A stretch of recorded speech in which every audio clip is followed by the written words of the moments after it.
Hey everyone, so if I asked you to picture Christmas, you'd probably think of a decorated tree, family gatherings, maybe some presents. It all feels so timeless, right? Well, guess what? Today we're going to dive into the surprising story of how almost everything we associate with Christmas was actually invented, and not that long ago either, by the Victorians. So to really get a handle on this, you gotta ask yourself, what was Christmas like before the Victorians got their hands on it? And let me tell you, you should probably just forget everything you think you know. Believe it or not, back in the 1700s, Christmas was, well, it was chaotic, it was public, and it was definitely an adult affair.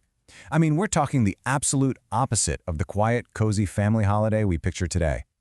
So let's peel back the layers on this. Let's call it the pre-Victorian version of the holiday. It was a season basically defined by misrule, a time when the normal social order was completely flipped on its head. Okay, so this just completely shatters our modern ideas about Christmas, right? I mean, forget Silent Night. In a place like colonial Virginia, you'd kick off the holiday by firing guns into the air. And get this, it wasn't a one-day thing. We're talking about a party that stretched for almost 2 weeks, a long, drawn-out festival of just, well, carousing. So what about gift giving? Yeah, not how we think of it at all. Instead, they had this thing called social tipping. Basically, groups of working-class folks would go from one rich person's house to the next, and they'd kind of demand food, drink, and money. And this was totally normal. It was this accepted tradition where, for a little while, the powerless could actually make demands of the powerful. It was like a social pressure valve. So the main thing to remember here is Christmas was an outdoor, public, community thing. It was all about big public gatherings, dancing, drinking, not hunkering down inside with your family. That whole idea, it just didn't exist yet. All right, but then the 19th century rolls around, and with it, a total reinvention. You know, the Industrial Revolution is in full swing, society is changing, and this new middle class is popping up. And they needed a Christmas that fit their values. You know, family, sobriety, a quiet domestic life.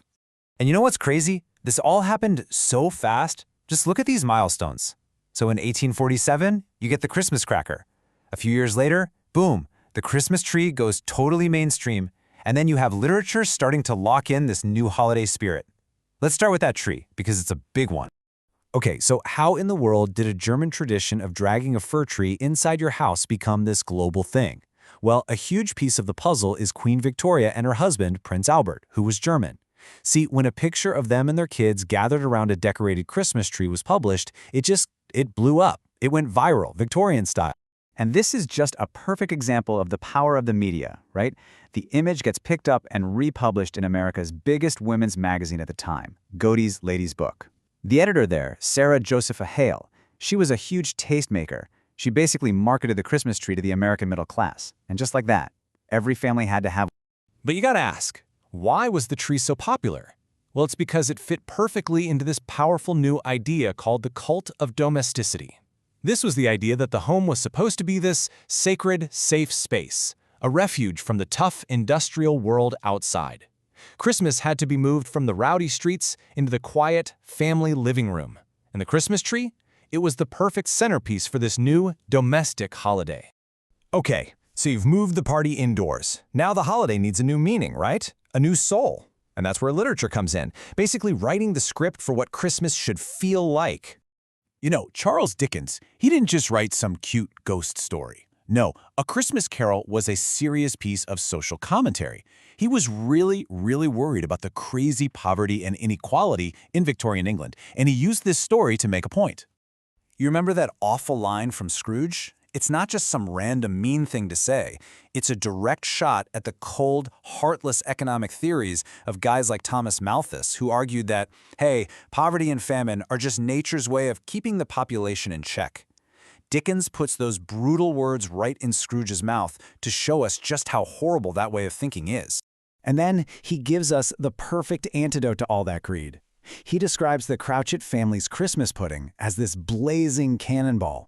They have next to nothing, but what they do have, they celebrate with so much joy and love. Their wealth isn't money, it's in their generosity, in their connection to each other. And just like that, Dickens basically invents the modern Christmas spirit. He's the one who really defines the holiday as a time to look beyond yourself, to be charitable and kind, and to value family and compassion way more than cold, hard cash. His story was a smash hit, and that message, it became the new moral heart of the holiday. So fast forward a couple of decades, go across the Atlantic, and you've got Louisa May Alcott's Little Women locking in these same ideas. I mean, this conversation from the very first chapter just nails the new Christmas morality. Joe is grumbling about not having presents, which is totally normal, but then Beth comes in with that line that just reminds you of the whole Dickens ideal. The real value of Christmas is family, love, and what you do for each other. So look, when you put all these pieces together, you've got the tree, the focus on the home, this brand new morality, it becomes so clear that our modern Christmas isn't some ancient tradition at all. It was, for all intents and purposes, invented. And this comparison here, it just lays it all out. The scale of this change is massive. Think about it. In just a few decades, Christmas gets completely flipped on its head. It goes from being public and rowdy to private and domestic. From being all about adults to being centered on kids. From social tipping to family gifts. From community chaos to quiet moral reflection. It is a complete 180-degree turn. So yeah, when you really look back at it, it's crystal clear. The Christmas we know and love today, the one centered on home and family, on charity, on a decorated tree, it's pretty much all a Victorian invention. It was pieced together from old folk customs, new technologies, a bit of royal trend setting, and some really powerful literature. And all of this leaves us with a pretty fascinating question, doesn't it? I mean, if a tradition as huge as Christmas could be completely reinvented back in the 19th century, it really makes you think. What are the traditions we're inventing right now? You know, the ones that might seem kind of silly or commercial to us, but that in 100 years will be the timeless holidays of the future?